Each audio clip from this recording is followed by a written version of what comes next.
বড় মেয়ে গেয়েছেন রকি অর রানিতে, তাই ছোট মেয়েরও গানে প্রবল ঝোঁক। বাবুল সুপ্রিয়কে তো সবাই চেনেন, কিন্তু বাবুল সুপ্রিয়র দুই কন্যাকে চেনেন কি? হ্যাঁ, গানে বাবার উত্তরসূরি।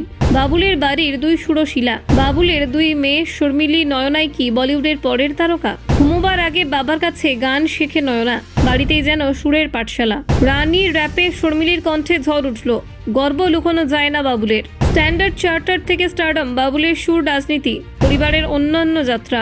আমার মেয়েরা নাম করুক, শিল্পী বাবার হৃদয়স্পর্শী বার্তা। বলিউডে বাবুল উত্তরাধিকার, মেয়ের কণ্ঠেই শুরু নতুন অধ্যায়, নতুন সংসার, নতুন স্বপ্ন।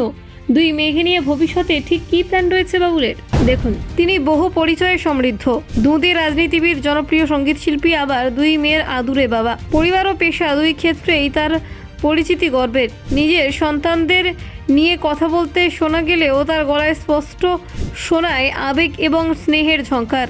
বাবুল সুপ্রিয় স্বভাবতই মনে করেন মেয়েরা তার জীবনের সবচেয়ে বড় শক্তি, আর তাদের প্রতিভা এবং আগ্রহ তাকে নতুন করে আশাবাদী করে তোলে। বড় মেয়ে শর্মিলী সুপ্রিয় ইতিমধ্যেই বাবার পথ অনুসরণ করে সঙ্গীতের জগতে নিজের জায়গা পাকা করে নিয়েছেন। তার গলায় শোনা গিয়েছে বলিউডের বিখ্যাত রকি অর রানি কি প্রেম কাহানি ছবির রানী র্যাপ।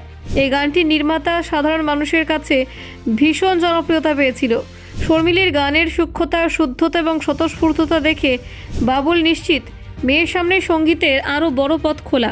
দ্বিতীয় মেয়ে নয়নাও গানকে ভালোবেসে পেয়েছে বাবার সান্নিধ্য। প্রতিদিন ঘুমোতে যাওয়ার আগে বাবার কাছে গান শেখার অভ্যেস রয়েছে তার। ছোট থেকেই সুর ও তাল নিয়ে কৌতূহল তাকে অন্যরকম করে তুলেছে। যদিও সে এখনও ছোট, তবু তার মনোযোগ এবং আগ্রহ দেখে বাবুল দৃঢ়ভাবে বিশ্বাস করেন কঠিন সুযোগ এবং পরিশ্রম মিললে নয়নাও একদিন আলাদা জায়গা করে নিতে পারবে।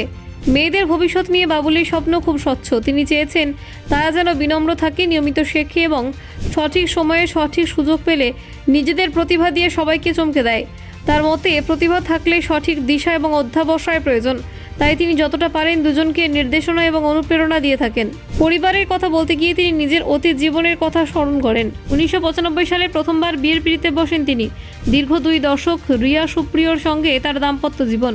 সেই সংসারে জন্ম হয় তাদের প্রথম কন্যা শর্মিলীর। দীর্ঘ বৈবাহিক জীবনের শেষে তাদের সম্পর্কে সমাপ্তি হয়, তবু মেয়ের প্রতি দুজনেরই সমান স্নেহ এবং দায়িত্ববোধ অটুট রয়েছে। 2016 সালে অগস্ট মাসে বাবুল জীবনে দ্বিতীয়বার বিয়ে করেন বিমান সেবিকা রচনা শর্মাকে। 2017 সালে অগস্টে তাদের কোলে আসে নয়না। নতুন সংসারের এই নতুন সদস্য বাবুলের জীবনে আরও আনন্দ সমৃদ্ধি এনে দেয়। বাবা হিসেবে মেয়ের সঙ্গে তার সম্পর্ক ঘনিষ্ঠ, স্বচ্ছ এবং বন্ধুত্বপূর্ণ। গানের সঙ্গে বাবুলের সম্পর্ক ছোটবেলা থেকে। উত্তরপাড়ায় জন্ম তার, পরিবারেই ছিল সঙ্গীতের অনুকূল পরিবেশ। তার পিতামহ এনসি বড়াল ছিলেন সুপরিচিত গায়ক এবং সুরকার। সেই পরিবেশেই বড় হওয়া বাবুল স্কুল জীবন থেকে সঙ্গীত চর্চায় মন দেন। ব্যুরো রিপোর্ট, নির্ভীক বার্তা।